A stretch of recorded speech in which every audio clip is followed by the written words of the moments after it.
Hello everyone, welcome to my custom keyboard build.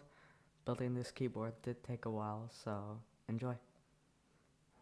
This is my keyboard, built with the DNA65 acrylic stack case, 5-pin hot swap PCB sockets lubed with Acco Radiant Reds with a jelly black spacebar.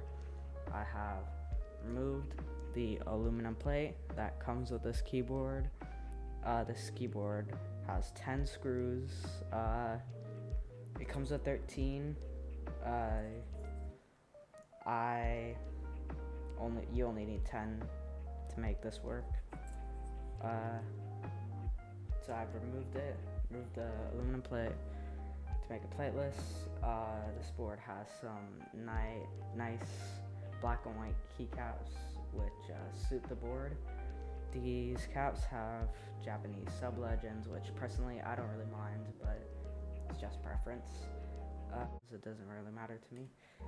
These Acco Reds, they are a linear switch featuring a 45 gram spring and a jelly black with a jelly black linear switch on the space bar featuring a 60 gram spring. So yeah, that's the board. So here's just a quick sound test between the difference in lubed and unlubed Acco Radiant Red switches.